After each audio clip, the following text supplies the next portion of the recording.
दोस्तों बचपन में आप सभी ने बेन 10 तो जरूर देखा होगा और मेरी तरह आप भी इस कार्टून सीरीज के एक बहुत बड़े फैन जरूर रहे होंगे, क्योंकि यही वो कार्टून था जिसने बचपन में मेरे अंदर कहीं ना कहीं एस्ट्रोनॉमी के कीड़े को जगाया। अब दोस्तों हम में से जितने भी लोगों ने बेन 10 के कार्टून्स देखे हैं उन्हें इस हीरो की स्टोरी पता है। बेन को गलती से एक वॉच ओमनीट्रिक्स मिल जाती है जिससे कि वो कई अलग अलग एलियंस में बदल सकते हैं। इन एलियंस का इस्तेमाल करके वो दूसरे विलन एलियंस को हराता है। लेकिन क्या सच में बेन 10 की स्टोरी सिर्फ यही है? क्या आप जानते हैं कि असल में बेन टेनिसन की स्टोरी एक टाइम लूप है? और क्या आपको पता है कि बेन की वजह से ही उसकी पूरी यूनिवर्स का जन्म हुआ था? वेल, मैं अच्छे से जानता हूँ कि आप सभी को लगता होगा कि बेन 10 असल में बच्चों का बस एक कार्टून है, लेकिन असल में बेन 10 की स्टोरी बेहद ही कॉम्प्लेक्स और एक्साइटिंग है। यहाँ तक कि बेन को ओमनीट्रिक्स मिलना भी कोई एक्सीडेंट नहीं था। अगर आप बेन की पूरी स्टोरी शुरुआत से लेकर अंत तक देखना चाहते हैं तो देखते रहिए हमारे इस वीडियो सीरीज को एंड तक। ये वीडियो सीरीज टोटल 4 पार्ट्स में आएगा जिसमें हम बेन टेनिसन के पूरे यूनिवर्स को कवर करेंगे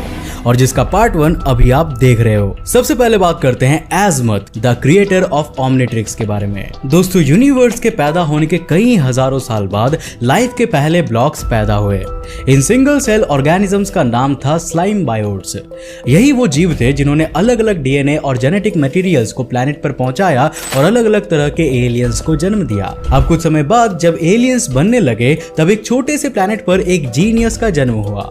इसका नाम था एज़मथ। ये एलियन आगे जाकर गैलेक्सी का सबसे स्मार्टेस्ट एलियन बना। एज़मथ नए नए चीजें डिस्कवर करना चाहता था। उसका सबसे पहला इन्वेंशन था एक अपना आर्टिफिशियल प्लैनेट। अब अपनी बुद्धिमत्ता को देखकर एज़मथ ने सोचा कि वो ऐसी चीज बनाएगा जिससे दुनिया के सभी फंडामेंटल फोर्सेस को कंट्रोल कर सके और जो फिजिक्स के लॉज तक को तोड़ सके। उसने स्वॉर्ड ऑफ एस्कलन को बनाया जिसकी शक्ति को किसी जादू से कंपेयर किया जा सकता है। इस खतरनाक तलवार को एक प्लैनेट के वॉरियर ने चुरा लिया ताकि वो अपने प्लैनेट के वॉर को खत्म कर सके, लेकिन इस स्वॉर्ड में बहुत ज्यादा पावर थी और उसकी शक्ति से पूरा का पूरा प्लैनेट ही तबाह हो गया। अब उस बिखरे हुए प्लैनेट से एज़मथ ने उस तलवार को उठाया और ठान लिया कि वो इसे किसी योग्य योद्धा को ही देगा। अब एक बार प्लैनेट से प्लैनेट्स घूमते हुए एज़मथ एक छोटे और टुच्चे से प्लैनेट पर गया। इस प्लैनेट का नाम था अर्थ। अर्थ पर 1134 का मिडिवल एरा चल रहा था। सर जॉर्ज नाम का एक रोमन सोल्जर जिसे अमर होने का वरदान था, वो अपनी जमीन को एक क्रॉस डायमेंशन के स्पीसीज से बचा रहा था। इस जीव का नाम था ड्रैगन। सर जॉर्ज की शक्ति देखकर एज़मथ अपनी तलवार को उसे दे देता है। जॉर्ज भी तलवार की शक्ति के काबिल होता है। अपनी जादुई हथियार का इस्तेमाल करके सर जॉर्ज ड्रैगन के दिल में तलवार घुसा देता है और तलवार समेत उसके दिल को जादुई दरवाजे के पीछे सील कर देता है।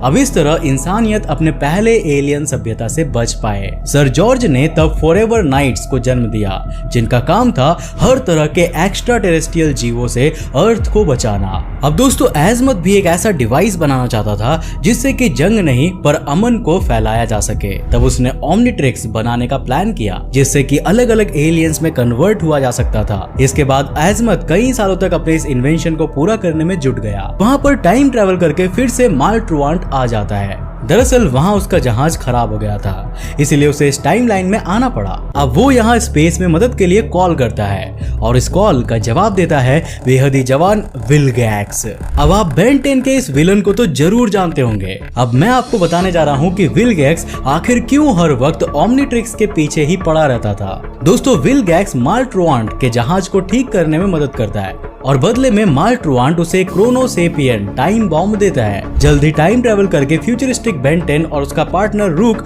वहां आ जाते हैं। जॉर्ज वॉशिंगटन की हेल्प लेकर वो विलगैक्स और माल्ट्रुआंट को हरा देते हैं। अब अपनी इस लड़ाई में विलगैक्स पहली बार किसी को अलग अलग एलियन में बदलते हुए देखता है और इसी वजह से वो ओमनीट्रिक्स के पीछे पड़ जाता है।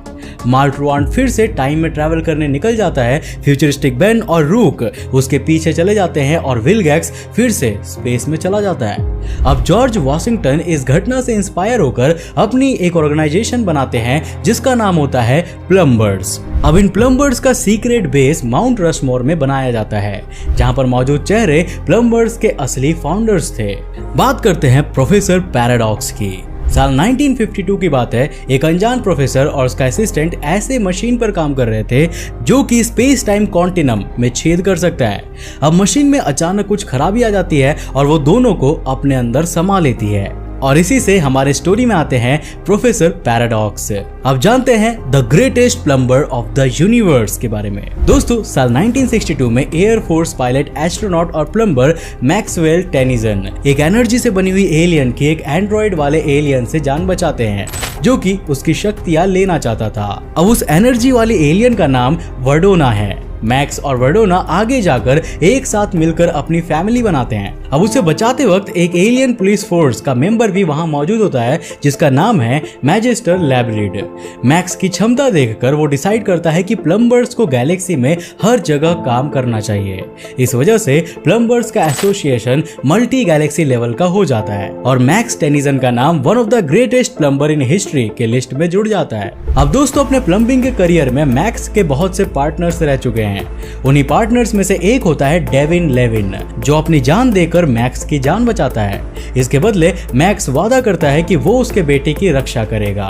हम उसके बेटे को केविन लेविन के नाम से जानते हैं। केविन लेविन एक ऑस्मोसियन है जो हर तरह के एनर्जी मैटर और डीएनए को सोख सकता है, लेकिन अपनी इस शक्ति को कंट्रोल करने में उसे बहुत वक्त लग जाता है। अपने फैमिली के घर को गलती से तबाह करने के बाद केविन न्यूयॉर्क सिटी में भाग के चला जाता है।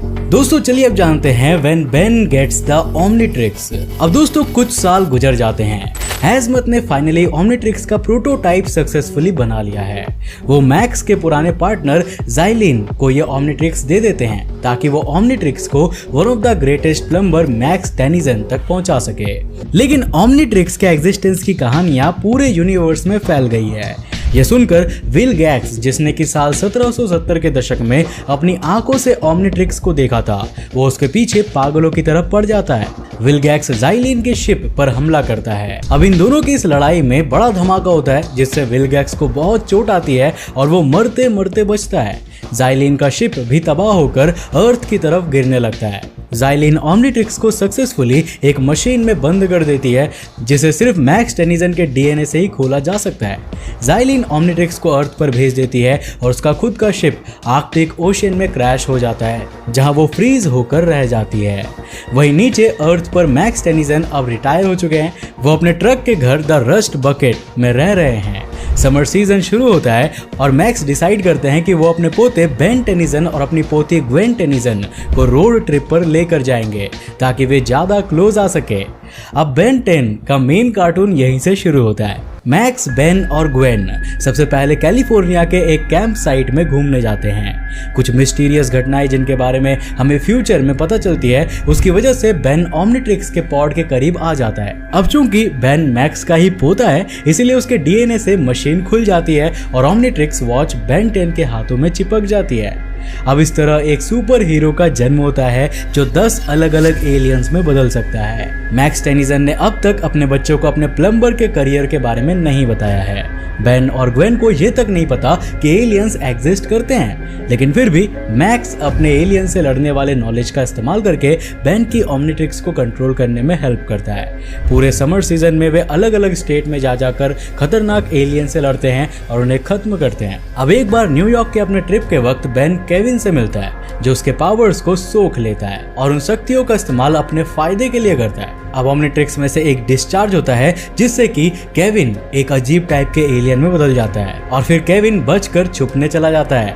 अब अंत में बहुत से एक्सपेरिमेंट्स के बाद केविन अपने बॉडी में मौजूद एलियन डीएनए को कंट्रोल करने में सक्सेसफुल हो जाता है। अब जैसे जैसे बेन अपने एडवेंचर्स में आगे बढ़ता जाता है, उसे एक एलियन के अजीब अजीब से सपने आने लगते हैं जो कि उसे ओमनीट्रिक्स उसके हवाले करने को कहता है। और ये एलियन कोई और नहीं बल्कि विल गैक्स है। विल गैक्स अपने चोटों से पूरी तरह से ठीक हो जाता है और अपने शिप से तुरंत अर्थ की तरफ ओमनीट्रिक्स लेने के लिए निकल जाता है। विल गैक्स बेन को किडनैप करने में कामयाब हो जाता है और कहता है कि वो ओमनीट्रिक्स के एलियन की हेल्प से अपनी खुद की आर्मी बनाएगा। मैक्स अपने प्लम्बर के करियर के बारे में ग्वेन को बताते हैं और वो दोनों माउंट रशमोर की तरफ चले जाते हैं ताकि और हथियारों की मदद से बेन 10 को विल गैक्स से बचाया जा सके।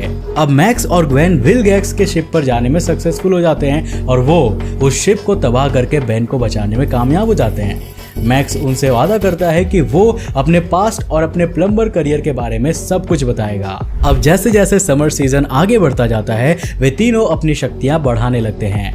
मैक्स रिटायरमेंट से बाहर आकर फिर से प्लम्बर बन जाता है। ग्वेन अपनी जादुई बुक की मदद से और ज्यादा ताकतवर बनने लगती है और बेन को भी पता चलता है कि ओमनिट्रिक्स में 10 से कहीं ज्यादा एलियंस मौजूद है। अब दोस्तों ये थी हमारी बचपन के फेवरेट कार्टून बेन टेनिसन की सिर्फ शुरुआती स्टोरी। अब डरिए मत, ये केवल बेन की कहानी का पार्ट 1 ही है। अब अगले एपिसोड में हम देखेंगे कि क्यों बेन ने करीब 4 साल तक ओमनिट्रिक्स को निकाल दिया था और कैसे उसने हाइब्रिड नाम की सिविलाइजेशन से अर्थ को बचाया था।